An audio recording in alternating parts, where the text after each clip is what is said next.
The Sports Trust is celebrating 25 years. Join us and be part of our journey in this 4-part series as we interview former first chairman Mtobi Chamzashe and Bruce Fordyce. They both share their special memories in establishing the trust and enhancing education through sport. The late President Nelson Mandela and the Minister of Sport at the time, the late Mr Steve Tshwete, were instrumental in the task of incorporating sport as a vehicle to help bring about positive change and social cohesion in a country desperately in need of healing and stability. Thus, the Sports Trust was born in 1994. After the first democratic elections in South Africa, and built on the unity and goodwill between the government and corporate South Africa. After apartheid, the imbalances were huge. Remember, South Africa was a country that was catering for 20% of the communities. Now it had to cater for 100% of the communities. So an adventure like the Sports Trust was an effort to actually balance the equation, to make sure that those that are coming in are also feeling to be part of an inclusive process. We had soon to decide what exactly are we going to provide for these sports bodies, and we agreed to do it via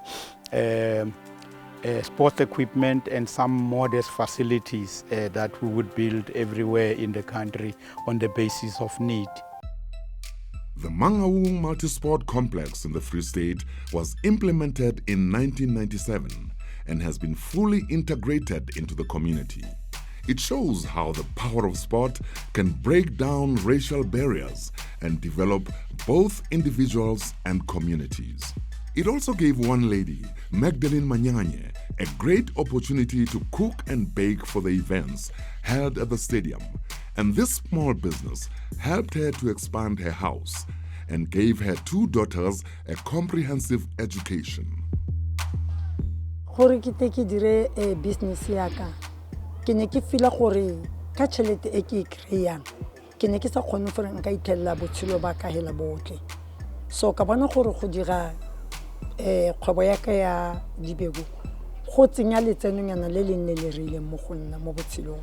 So ke bona bophelo ba ka bo le betere go na le pele ke bona because nke seng ke pele ka tšhelete ya pension fela wa tlhaloganya. So that's why ke na ka nna interested mo dibegong go itirela gore ke kgone gore ke iphedise ke dire dibego.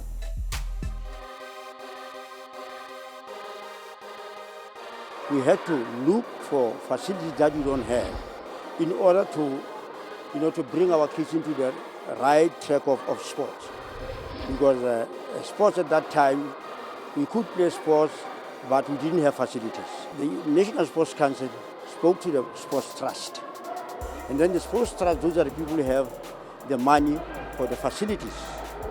I think a lot has been done so that the females or the girls or the women or feminine must come down here to play basketball, to play any sport which is found in the sports, whereby we have an indoor which is always clean, purified every time. And I think we also have programs here like Love Life programs that brings the females, the girls come together. We also have the programs where they, after school programs where they assist them with homeworks. The Mangaung help us with sporting clothes and sporting equipment because we use the facilities for free to help the youth and to help the teenagers to stay away from the street, and we fight against crime, we fight against teenage pregnancy. Appointed our first employee in Bruce Fordyce, who became the managing director of the Sports Trust. In 1996, Marathon King Bruce Fordyce was appointed CEO of the Sports Trust. His dominance in the Comrades Marathon throughout the 1980s gave him the opportunity to reach a nation. Direction that we had was to market the trust and to get it better known, because it's all very well having a launch function in the planetarium, but that doesn't get it lots of exposure. I had a really good support team, a great board, and then my chairman was Toby Tamzashi, who is an absolute superstar, and the minister was kind of the honorary chairman, or whatever position we gave him, and in those days was Steve Tshwete. The idea was to try and balance things between the big sports and the small sports, like we used to call them the Cinderella sports. And we needed a vehicle that will help them also feel that they are part of the country. Little did we know that because everyone has so much need in the country, the Sports Trust was going to be like a place where everyone thinks they'll get funding. So we quickly had to define what we were going to fund, how we were going to get the funding, and who might be able to apply. We eventually decided, yeah, we had to focus on equipment and facilities. In 1996, Brices and Phyllis formed the Muscle Bay Sports Council, and their community decided they needed an indoor sports center. The Sports Trust felt that this was a worthy project to invest in. As you know, some sport codes cannot be played outdoors. So here we accommodate codes that cannot be played on our fields. So we accommodate the gymnastics, we accommodate karate. As you can see, we even have a gym here where people can jump. We have loads of people that have their first introduction to sports. For example, at the Indoor Sports Center, we have sports like cricket, hockey, that has never been in the Indoor Sports Center that came here. We have table tennis now, we have a boot camp, we have the gymnastics. Our gym, we have like something like 67 guys so far, and the time when we started we were like 12 guys, and then so far we're growing up, and most of the guys that are actually gymming here, like I said, are the ones who are actually pushing the other young generation to do sports. JKA is to build you and make you a leader, not just in karate, but also in life, at work, what you do, to be a leader, leading other people, be a supervisor, be a manager, or whatever. But that is one of the main aims of JK, is to make you a leader. Nearly 25 years ago, between 20 and 25 years back, because we used to train in the Civic Hall in De Almeida. It's also part of the municipality. And then they say, no, we must move out of there, because that hall is more for meetings, you know, and there's a special center for us, and they move us here.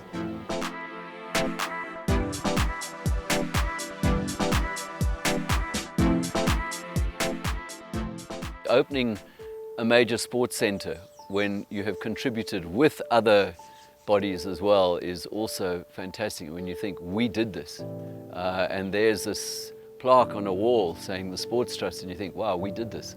The facilities was a big thing, not necessarily because there are few in South Africa, because as a country we've got more facilities than the entire continent as such, but it was where they were located, and the poor people are the ones who had to travel to where the facilities were. So that's why we were thinking about putting things like courts for playing within the vicinity of townships, so that transport was less of a problem than it would have been. So the whole issue was to balance the black and white dimension, urban, rural, disabled versus abled, and gender disparities. That was really the serious stuff behind the Sports Trust.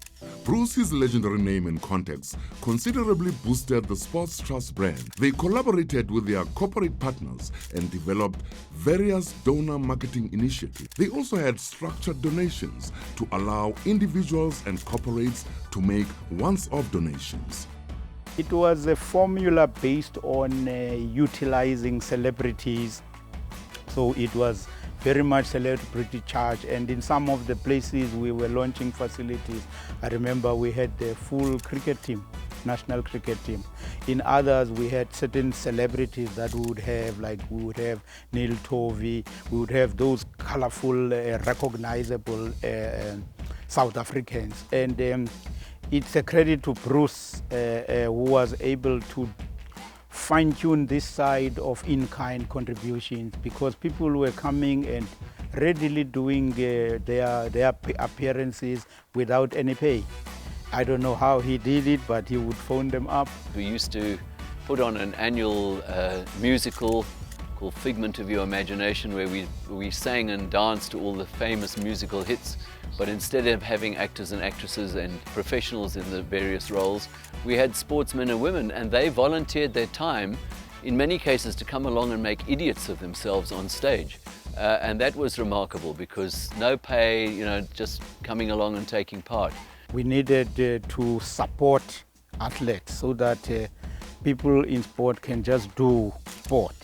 They do not have to be pulled in all directions. If you are a player, you must play, and you must play to the best of your ability, and the enabling role that government was there for would then be through entities like Sports Trust. This facility was constructed in 1999 in the deep rural region of Sekhukhune near Lydenburg. The center offers access to boxing, volleyball, tennis, table tennis, paravolley, goalball, kho-kho, and netball. This sports of Peter Nthabeleng Sports Center, se re thusitse se a re thusha ka gore re na le holo e bulegileng, re nyaka holo e bjalo ka ile ka mokgwa le boneng ka gona mogashi, and then ke tla re ke šomišeng le lefeng bara user friendly for batho ba ile gore for that sports code, and then e thalegile, e a thalega, e bulegile gabotse, e kgona go accommodate our audience, e kgona accommodate the sports code sa rena re no tla ka go thala fela, and e thalega simple, e draw a sample code, this code e draw a sample ge ba le bone ka kwa gare e ba ithaki ka mokgwa ba ithakileng ka gona. Whenever we come this side, we are always using Peter Nthabeleng because it's conducive for our sport specifically. It's designed for our sport specifically. So we are not complaining about the facility. It serves a very great deal to the communities. And then like today, I can understand or they are physically challenged. They enjoy these facilities. Even during very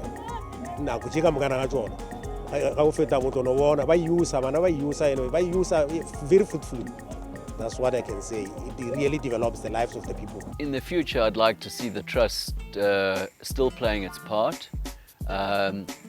I would imagine, say, in 10 years' time that once again it will have changed in some of the things it does, but still being very relevant, still being something that a lot of people know about, which I think is fantastic. The Sports Trust, when you mention it, lots of people nod their heads because they know what you're talking about. The Sports Trust obviously has to keep watching what the Department of Sport policy is, where they are going, because we, as a Sports Trust, we can never take the role of creating facilities, but we can actually facilitate that process. And once we know where things are going, we are obviously able to put our tent in the areas that require someone with modest resources as the Sports Trust. We are proud that we can contribute to the development of South African sportsmen and women and to the creation of a new sporting tradition in our country, which reflects the shared endeavors and achievements of all its people and on which later generations can build. In the next episode of our series. And making people rethink this thing and recognize them for their ability as opposed to their disability. Doing it through the Sports Trust was the right way because we had the manpower and we had the people with the know-how